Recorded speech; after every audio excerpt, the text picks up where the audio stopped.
ஃபுல்லாக வந்து postpartum and postpartum depression அதை எப்படி ஓவர் கம் பண்ணுறது அப்படின்றத பற்றி தான் சொல்ல போகிறேன். ஸோ போஸ்ட்பார்ட்டம் அப்படின்றது first 6 weeks after child birth, இதுதான் வந்து போஸ்ட்பார்ட்டம் பீரியட். ஸோ அது வந்து ரொம்பவே கஷ்டமான ஒரு பீரியட். அது எல்லா மதர்ஸ்க்கும் அது வந்து க்ராஸ் பண்ணுறது அவ்வளோ ஈஸி கிடையாது.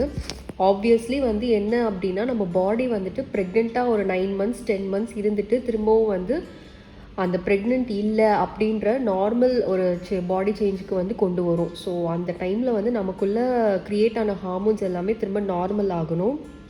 அண்ட் அதுவும் இல்லாமல் அது கூட சேர்ந்து நம்ம வந்து குழந்தையும் பார்த்துக்கணும். ஸோ குழந்தைக்கு ப்ரெஸ்ட் ஃபீட் பண்ணுறது, அதுக்கப்புறம் வந்து நைட்டில் முழிச்சிட்டு இருக்கிறது, தூங்காமல் இருக்கிறது, இந்த மாதிரி நிறைய எல்லாமே சேர்ந்து ஒரு மாதிரி நம்ம வந்துட்டு மென்டலி ஃபிசிக்கலி ரொம்ப அஃபெக்ட் ஆகும்.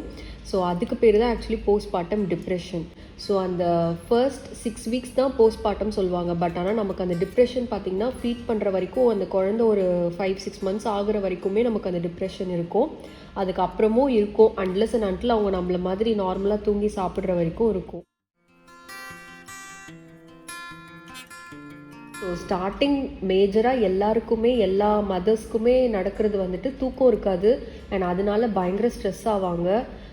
குழந்தை அழுறதே வந்து பிடிக்காது. ஸோ ஏன் அழுது எதுக்கு அழுதுன்னு தெரியாமல் நமக்கு இருக்கும். அண்ட் இன்னொன்று வந்துட்டு ஃபீடிங். ஸோ ஃபீடிங்கே வந்து பார்த்திங்கன்னா ஒரு பெரிய ப்ராப்ளமாக இருக்கும் நிறைய மதர்ஸ்க்கு. ஸோ நிறைய பேருக்கு ஒரு சைட் ஃபீடிங் வரும், இன்னொரு சைட் ஃபீடிங் வராது.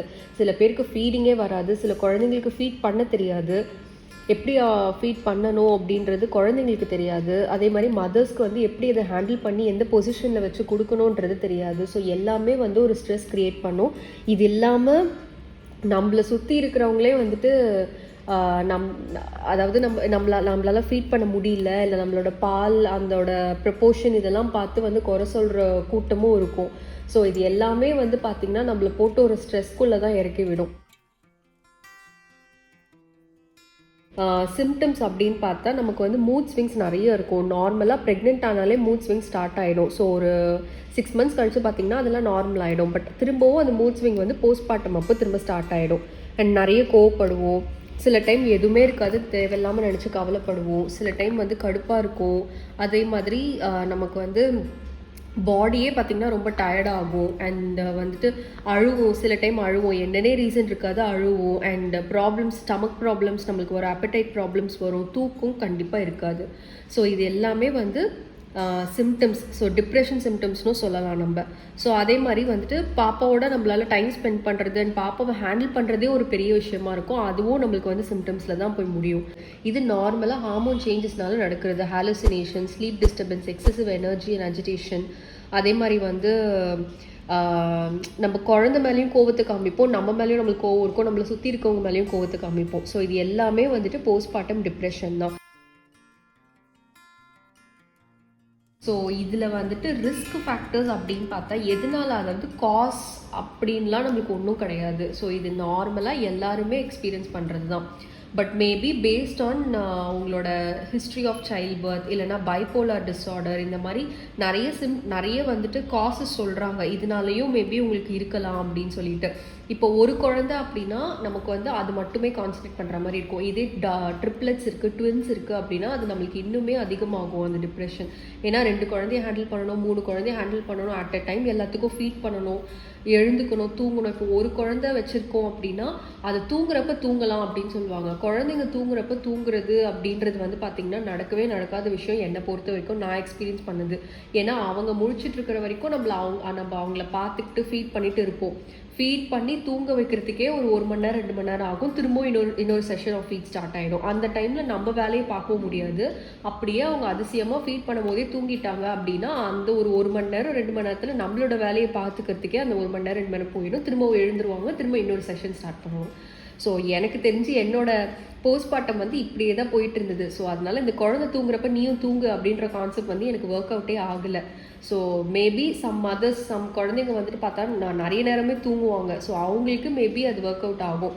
ஸோ மேக்ஸிமம் குழந்தைங்க தூங்குறப்ப தூங்க ட்ரை பண்ணுங்க. முடியாத டைமில் வந்துட்டு நம்மளால ஒன்றும் பண்ண முடியாது. நம்ம வந்து நம்மளோட ரொட்டீனை மாற்றிக்கணும், அவ்வளோதான்.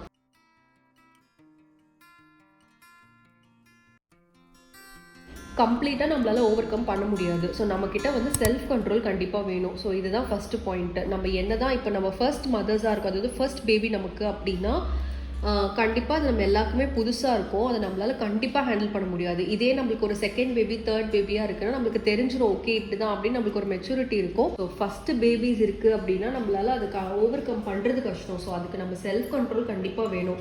ஸோ நம்ம வந்துட்டு ஓகே இது நம்ம பாப்பா, இது இப்படி தான் இருக்கும், இந்த டைம் இப்படி தான் இருக்கும் அப்படின்னு சொல்லிட்டு அது அழுதாலும் கொண்டாலும் அதுக்கு ஒன்றுமே தெரியாது. ஏன்னா அவங்களுக்கு வந்துட்டு அந்த டைமில் பசிச்சா ஒரே கம்யூனிகேஷன் அழுகிறது தான். பசியாகட்டும், இல்லை ஏதோ கடிக்குது, இது ஏதோ வலிக்குது, அது எல்லாமே பார்த்திங்கன்னா அந்த அழுகிறது மட்டும்தான் அவங்களோட கம்யூனிகேஷன்.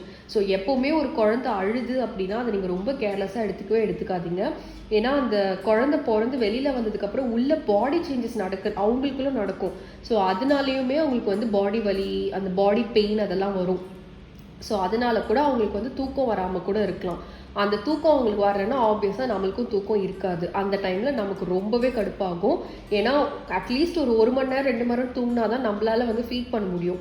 ஸோ நீங்கள் தூங்கலை அப்படின்னா உங்களுக்கு வந்துட்டு பாலும் வந்துட்டு அவ்வளோவா உங்களுக்கு வந்து ஃபார்ம் ஆகாது. அது ஒரு விஷயம் இருக்குது. இன்னொன்று வந்துட்டு அப்பப்போ நீங்கள் வந்து கொஞ்சம் வெளியில், அதாவது மாடிக்கோ இல்லை வந்து ஒரு ரூம்குள்ளேயே இல்லாமல் வெளியில் அங்கங்கே குழந்தைய தூக்கிட்டும் வரலாம். இல்லை நீங்கள் குழந்தைய தூங்க வச்சுட்டு நீங்கள் கொஞ்சம் அப்படி இப்படின்னு வெளியில் நடந்து அந்த மாதிரி கொஞ்சம் மைண்டை ரிலாக்ஸ் பண்ணிக்கோங்க. சாங்ஸ் கேளுங்க. ஃபீட் பண்ணுறப்போ கூட நீங்கள் சாங்ஸ் கேட்கலாம். மோஸ்ட்லி வந்து ஃபீட் பண்ணுறப்போ நீங்கள் வந்து பாப்பா கூட பேச ட்ரை பண்ணுங்கள். மோஸ்ட்லி வந்துட்டு என்ன சொல்லுவாங்கன்னா ஃபீட் பண்ணுறப்போ குழந்தை தூங்கிடும்வாங்க. என் குழந்தை பார்த்திங்கன்னா அப்படி தூங்கினதே கிடையாது ஒரு வாட்டி கூட. மேபி நைட் டைமில் பண்ணியிருக்கா, but most of the time தூங்கவே மாட்டா அவள். ஸோ அதனால அந்த மாதிரி டைமில் நீங்கள் பேசலாம், குழந்தைகிட்ட பேசலாம். நிறைய பேசுனீங்கன்னா அந்த டைமில் கூட உங்களுக்கு நீங்கள் என்ன நினைக்கிறீங்களோ அதை பேசலாம். அவங்களுக்கு புரியாது அப்படின்றது கிடையாது, கண்டிப்பாக புரியும். அவங்களால நம்மக்கிட்ட ரெசிப்ரோகேட் தான் பண்ண முடியாது, பட் புரியும் அவங்களுக்கு. இன்னொன்று வந்துட்டு ஃபீடிங் அப்படின்னு மட்டும் இல்லாமல் மற்ற டைமில் உங்களுக்கு என்ன இருக்கும்னா சும்மாவே நம்ம எதுவுமே யாருமே நம்மள எதுவுமே பண்ணியிருக்க மாட்டாங்க, ஆனால் நம்மளுக்கு ஒரு மாதிரி கடுப்பாக உட்காந்துருப்போம். ஸோ அந்த மாதிரி டைம்லலாம் நீங்கள் அமைதியாக கண்ணை மூடிட்டு கொஞ்ச நேரம் மெடிடேட் பண்ணலாம், இல்லை யோகா பண்ணலாம். இல்லை உங்களுக்கு என்ன எக்ஸசைஸ் பிடிக்குமோ, போஸ்ட்மார்ட்டம் அப்போ நம்ம என்னென்ன எக்ஸசைஸ் பண்ணணும் அப்படின்றத ஒரு தடவை டாக்டர் கிட்ட கன்சல்ட் பண்ணிட்டு அந்த எக்ஸசைசஸ்லாம் நீங்கள் பண்ணிக்கலாம். ஸோ இது வந்து எக்ஸசைஸ் பண்ணுறது நம்மளோட உடம்புக்கும் நல்லதாக இருக்கும். அண்ட் மெடிடேஷன் இதெல்லாம் பார்த்திங்கன்னா நம்மளுக்கு அந்த ஒரு அமைதி கொடுக்கும். ஸோ ஆப்வியஸாக பார்த்திங்கன்னா 2 hours ஒன்ஸ் நம்ம ஏதோ ஒரு டைமில் குழந்தையோடையே தான் நம்ம இருப்போம், ஃபீட் பண்ணிகிட்டே தான் இருப்போம். அண்ட் அந்த டைமில் அந்த பிரெஸ்ட் வந்துட்டு ரொம்ப சோராக இருக்கும், ரொம்ப வந்து பெயினில் இருக்கும். ஸோ அதையும் நம்ம வந்து தாங்கணும். ஸோ இந்த போஸ்ட்மார்ட்டமில் வந்துட்டு மென்டலாக இல்லாமல் ஃபிசிக்கலும் நம்மளுக்கு வந்து ரொம்ப வலி இருக்கும். ஸோ மெயினாக வலி இருக்கிறது பிரெஸ்ட்டில் தான் இருக்கும் நமக்கு. இன்னொன்று வந்துட்டு சிசேரியன் அப்படின்னா உங்களுக்கு கண்டிப்பாக அந்த ஒரு ஒன் மந்த்துக்கோ இல்லை 1 வீக்குக்கோ உங்களால் ஒழுங்காக நடக்கக்கூட முடியாது. ஸோ அந்த ஒரு ஸ்டிச்சஸ்க்கான வலியும் இருக்கும். நார்மல் டெலிவரி அப்படின்னா உங்களுக்கு கீழே போட்டிருக்க ஸ்டிச்சஸ்க்கான வலியும் இருக்கும். சில பேருக்கு அதில் காம்ப்ளிகேஷன்ஸ் இருந்திருக்கும், அதை ஒழுங்காக போட்டிருக்க மாட்டாங்க, செப்டிக் ஆகிருக்கும், அதோட வலி இருக்கும். ஸோ இந்த மாதிரி ஃபிசிக்கலாகவும் நம்ம பெயினோட தான் இருப்போம். ஸோ இந்த வலியோடு சேர்ந்து மென்டலாகவும் நம்ம அந்த ஒரு பெயின் அனுபவிச்சுட்டு இதெல்லாமே ஓவர் கம் பண்ணி தான் ஆகணும். அண்ட் இதுக்கு வந்துட்டு நம்மளே தான் நம்மளை வந்து மாற்றிக்கணும். ஸோ மெடிடேஷன், கொஞ்சம் எக்ஸசைஸ், கொஞ்சம் சாங்ஸ் கேளுங்க, பாப்பா கூட நிறைய பேசுங்க. ஸோ இந்த போஸ்ட்மார்ட்டம்ன்றத, இந்த 6 weeks அப்படின்றத நீங்கள் ஈஸியாக கடந்து வரதுக்கு இது 5 விஷயம் நான் சொல்லியிருப்பேன்னு நினைக்கிறேன். லைக் குழந்தைகிட்ட இன்ட்ராக்ட் பண்ணுங்கள், மெடிடேஷன் யோகா பண்ணுங்கள், எக்ஸசைஸ் பண்ணுங்கள், மியூசிக்ஸ் கேளுங்க, கொஞ்சம் அங்கே இங்கன்னு வெளியில் போயிட்டு வாங்க. வெளியில் அப்படின்னா நீங்கள் மேபி பீச்சஸ் அந்த மாதிரியும் போகலாம். அப்படி உங்களுக்கு கொஞ்சம் நாளைக்கு எங்கேயும் போகக்கூடாதுன்னு சொன்னால் அட்லீஸ்ட் மாடிப்படிக்காச்சும் போய் கொஞ்சம் ரிலாக்ஸ் பண்ணிட்டு வரலாம். தூங்குறது. ஸோ தூங்குறது கம்மியாயிடும்ன்றதுனால நான் அதை சொல்லலை, பட் அதுவும் ஒரு பாயிண்ட்டு. இந்த ஒரு 6 விஷயத்த பண்ணீங்க அப்படின்னா உங்களால் ஈஸியாக கடந்து வர முடியும்.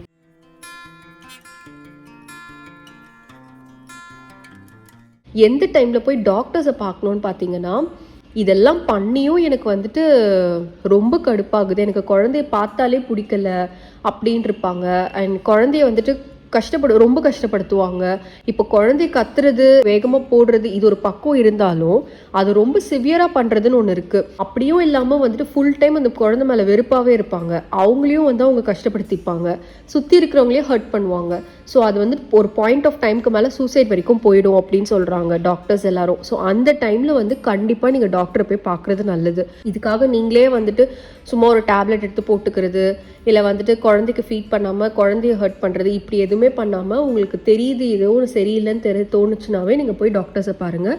இது வந்து இந்த சிச்சுவேஷன் ரொம்ப ரொம்ப ரேர். ஸோ அதனால் பயப்பட தேவையில்லை. போஸ்ட்மார்ட்டம்ன்றது வந்துட்டு கண்டிப்பாக நம்ம எல்லாருமே தாண்டி வந்து தான் ஆகணும். அண்ட் அதை ஹேண்டில் பண்ணுறது நம்மக்கிட்ட தான் இருக்குது.